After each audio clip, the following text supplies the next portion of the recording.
I wanted to talk to you about pigmentation and particularly about melasma and how to manage it. Hi, I'm Nurse Tower. I run an aesthetics clinic in Kent. I've been in aesthetics for over 6 years and a nurse for over 30.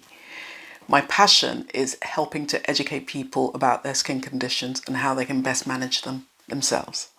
So let's get into talking about melasma. What is it? Melasma is a condition whereby you get dark areas of pigment across your face, typically. So you get this kind of pattern of darkened areas across your cheeks, your top lip, your chin, and your forehead. Typically, the triggers for melasma are hormonal or sun-based, so UV-based. Hormonal triggers could be pregnancy, it could be if you're suffering with a condition like polycystic ovary syndrome, if you're menopausal, or even if you're taking medications that cause your hormones to fluctuate. Some thyroid medications do this, for example. Some steroids can do this as well. Another trigger is sun exposure or UV exposure. So if you're out in the sun without wearing protection or sun cream, or if you're using sunbeds regularly, then you're much more likely to develop melasma. It's important to recognise that melasma is not something that you can cure once you have it. It's really only something that you can manage.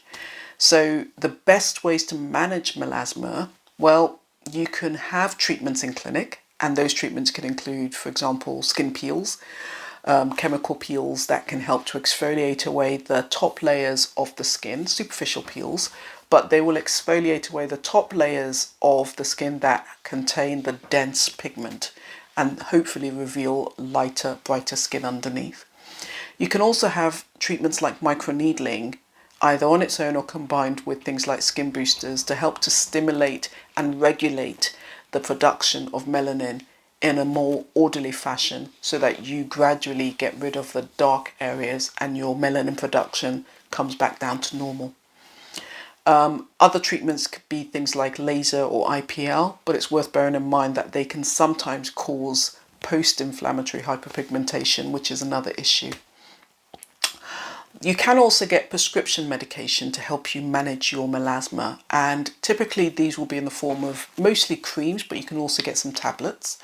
Creams that contain retinoids, so something like tretinoin, which really helps to speed up the rate at which our skin cells basically regenerate and are pushed to the surface, so that we're getting rid quicker of those heavily pigmented skin cells on the surface, and we're hopefully allowing the more normally pigmented skin cells to rise to the surface, giving you a lighter and more even appearance. Another product which can be available on prescription is hydroquinone. Now this should really only be used for very short periods because it can have very damaging effects on the skin if it's used for much longer. So things like tretinoin and hydroquinone should definitely only be used under the care of a medical professional. You shouldn't be buying things like this over the internet because you will damage your skin if you use them incorrectly.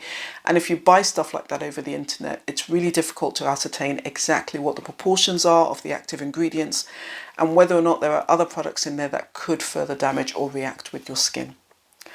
Other prescription treatments could be oral tranexamic acid, which again helps to regulate that pathway of melanin production within the skin.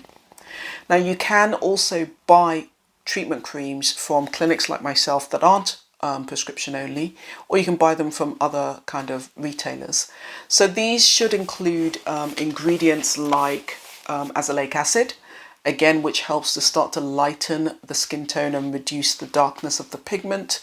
Kojic acid, which does very similar things, or cysteamine, which is very, very good for people who have quite sensitive skin and they're not really able to tolerate the harshness of tretinoin or hydroquinone.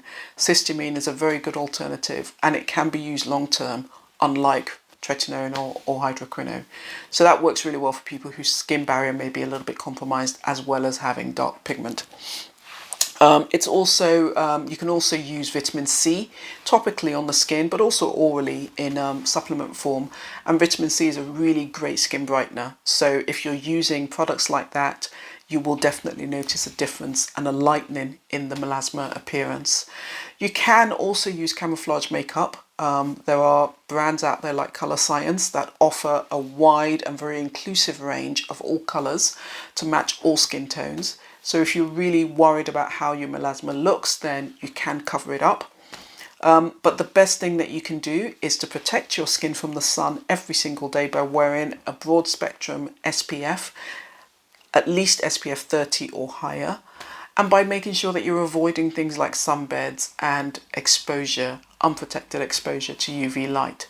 So I hope that that has been a very quick but informative whistle stop tour of melasma and how you can help to manage it. Remember that you can't cure it, but you can definitely manage it and make it less noticeable so it doesn't affect your daily life.